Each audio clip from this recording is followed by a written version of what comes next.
Today you guys are going to think I am stupid, brain dead, or that I have a Neanderthal brain. Well, that is because I have the boldest takes ever said, and I truly believe in them. There's an 80% chance of these bold takes happening. Like the video, subscribe, and join the Discord. So here's the format I'll be using. For the Premier League, La Liga, UCL, and the World Cup, which is next season, I will have 3 bold takes each and explain why. So let's start off with the Premier League. Bold take number 3.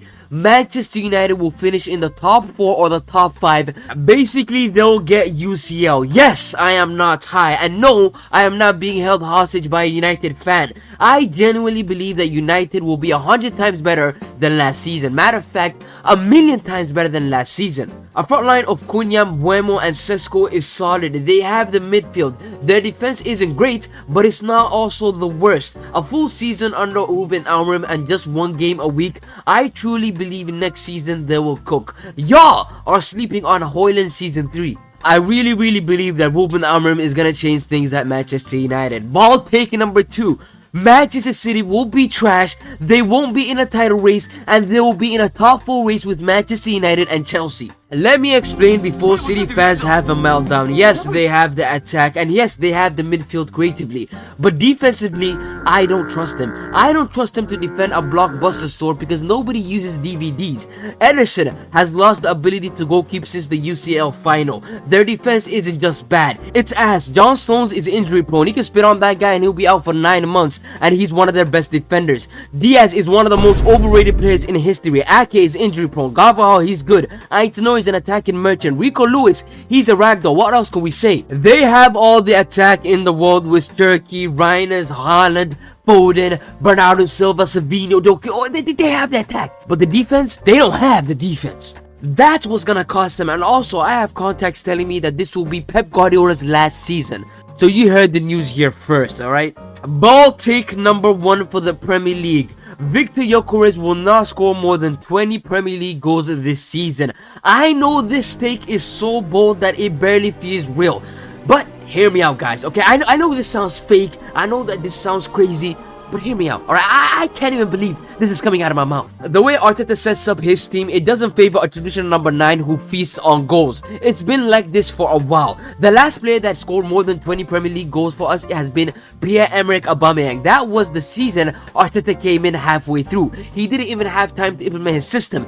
Since he's implemented his system, no player has had more than 20 Premier League goals. Arteta's philosophy is built on the front 3 sharing the load with Saka, Martinelli, Odegaard, and Havertz all chipping in. It's less about feeding the striker, it's about everyone eats before anybody can get full. And that's why Arteta for years has been in love with these fake ass strikers like Gabriel Jesus and Havertz. It's because they help facilitate the play. They spread the goals. And I don't believe in one season we're gonna do a complete 180 and all of a sudden Victor Gyökeres is gonna score a majority of our goals. So that's not gonna happen. So because of that, Victor Gyökeres will not score more than 20 Premier League goals, and if he does, we're probably in a top 4 race. Those are my ball takes for the Premier League. Now let's move on to La Liga. Ball take number 3 for La Liga. Vinicius Jr. will be benched for Kylian Mbappe. Yes, you heard me right. Vinicius Jr. next season will be averaging 2.2 scootovers, 5 well dones, and 4 water bottle passes per game. Let me explain why. With Xavi coming in, who's an actual coach with his philosophy, he's not going to be forcing players for the sake of forcing players. We already see what happened at the Club World Cup of Real Madrid getting embarrassed and looking like a trash team. I'm telling you, this time is going to be different. Rodrigo will not be the one bench. It's going to be Vinicius Jr.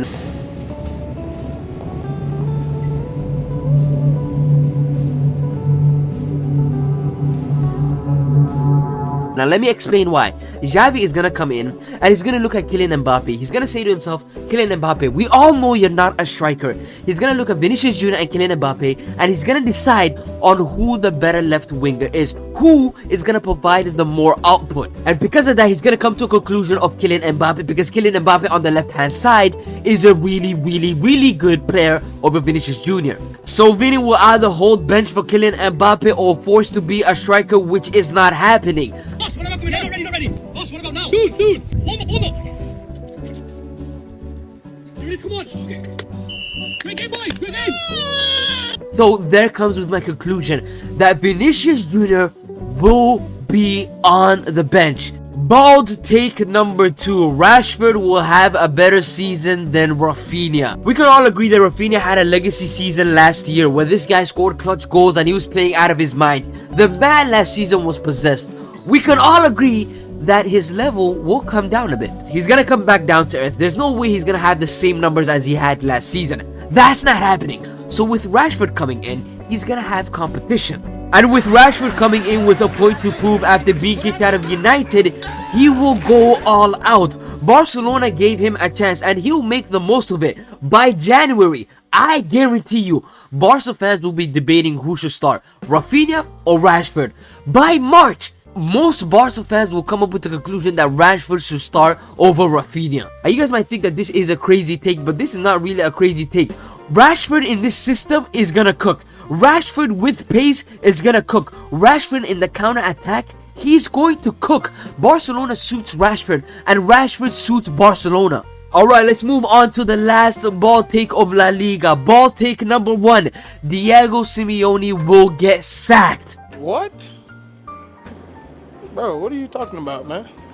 This might be my boldest take on this whole list because this man is truly Atletico Madrid. Atletico Madrid is Diego Simeone and Diego Simeone is Atletico Madrid. But let me tell you the reason why he's gonna get sacked next season. Atletico Madrid just had the best transfer window out of all the La Liga teams by far. I mean, look at the transfer window they just had. They went all out and because of that, expectations are sky high. If they don't win a major trophy, then pressure will mount. I don't think they're gonna win La Liga. They have a good squad, but I don't think this squad is good enough to win La Liga, and I also think that these guys will get knocked out in the UCL the same way they always get knocked out, in a disgraceful manner. And come May, at the end of the season, Diego Simeone's time at Atletico Madrid will end. Both parties in quotation will agree to part ways mutually, but in reality he will get sacked from Atletico Madrid. Listen, Diego Simeone's time at Atletico Madrid is almost up anyways, but next season it's gonna be a full stop. Board expects your resignation in 30 days. But you can't do this to me. I started this company. You know how much I sacrificed? Now let's move on to the Champions League and his ball take number 3 for the Champions League. No Serie A team will make it past the group stage, not even Napoli. Nobody, and I mean nobody, is scared of a 100-year-old Kevin De Bruyne or a Lukaku-led team. Nobody is scared. Listen, Inter Milan next season will flop due to a new manager. AC Milan, let's be real, Atalanta just lost their manager and 3 best players. At Napoli, sure they have a squad that could reach the quarters, but they also have Antonio Conte, who is ass in the UCL, who is straight up cheeks in the UCL. His UCL overall win rate is 36%. 36%! Let's compare that to, I don't know, Brendan Rodgers, who has a better win percentage of 44%. Conte and the UCL don't go together. That's like oil and water. That's like Tottenham and the UCL. They don't go together. They don't mix together. Napoli will focus on the league more instead, and because of that, no Serie A team will get past the group stage. Ball take number 2 for the UCL. Marseille will reach the quarterfinals. Matter of fact, they'll reach the semifinals. Okay, that's a bit too much. They'll reach the quarterfinals. That's right, Hell FC, Prison FC will shock the world next season. They got the attack, they got the midfield, they got the coach. Roberto De Zerbi is cooking with those boys. Next season, matter of fact, next season, PSG and Marseille are gonna go band for that league title. I'm telling you guys, Marseille next season will shock the world. They're gonna be the Aston Villas of this world. They're gonna make it to the quarterfinals at least of the UCL. The final ball take for the UCL. Arsenal Football Club will win the UCL. Relax, haters. Relax. Alright, let me explain. Let my logic explain itself, okay? Last season, we made the semifinals easily without breaking a sweat. We brushed past Real Madrid after Rice turned into Prime Beckham. Then, we had PSG in the semifinals. A real game. A real head scratcher. Going into that game, nobody predicted that Arsenal would get slapped. Actually, people did predict that Arsenal would get slapped, but everybody thought that this would be a 50-50 game, and it turned out to be a 50-50 game. In the first leg, I'll tell you this, PSG, they should thank God that these guys walked away with a win, because that game we completely, and I mean completely, dominated them from minute 1 to minute 90. Sure, they scored that goal early on, but we completely dominated them. In the second leg, Donnarumma just hates Bukayo Saka. He is racist towards Bukayo Saka. I don't know what Bukayo Saka has done to Donnarumma, but for some reason, Donnarumma's arch nemesis is Bukayo Saka. So he had a legacy game. Now, saying all that, let's use logic for a bit. Let's come to the table and let's sit down and let's use logic. So you're telling me an Arsenal team that had injuries left, right, and center, I had no strikers like Glokores, who's coming in next season, went to the semi-finals of the UCL, put up a fight against PSG, who breezed past Inter Milan in the final. You're telling me that this team cannot win the UCL next season? You're telling me a team that slapped Real Madrid convincingly is not going to make the UCL final? I guarantee you this, come May, banner number 1 will be raised at the Emirates. Banner number 1 will be raised at the Emirates. This your boy? Yeah, that's my boy, nigga. We rep the same smart tech. You just got fucked up with him. Both y'all niggas gonna get clapped up when I get back. Both of y'all niggas. What did I do? It don't fucking matter. Yeah, well, aim high, Willis.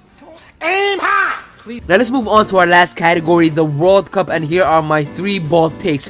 The US won't make it past the group stage. Yes, you gun lovers, the US are not going to make it past the group stage. You guys are getting kicked out of the World Cup early. The drama I see online with the US national team is crazy. Less than a year out from the World Cup, from them hosting the World Cup, I'm seeing Pulisic say, I don't want to play, I want to go on vacation, while I'm seeing a 40-year-old geriatric Cristiano Ronaldo play.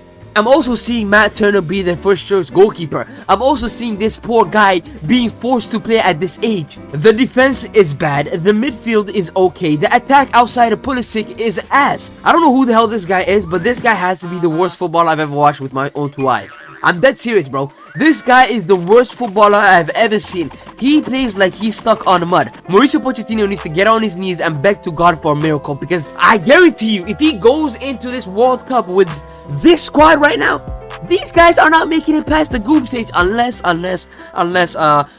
you know, I take it back. I take it back. World Cup happening in the US. Donald Trump and the FIFA president are best friends apparently now, going on vacation with each other. Yeah. These guys are gonna make it past the group stage. They're gonna get the easiest group stage of all time. This is gonna be so bad. Watch, bro. They're gonna have Gambia in the group stage. I guarantee you. I take it all back. I take it all back. Let's go on to ball take number 2. France won't make it past the quarterfinals. We are witnessing the start of a new generation for France. The start of young talents like Olise, Doué, Saliba, Konate, the start of something special. But because of that, France are losing leaders.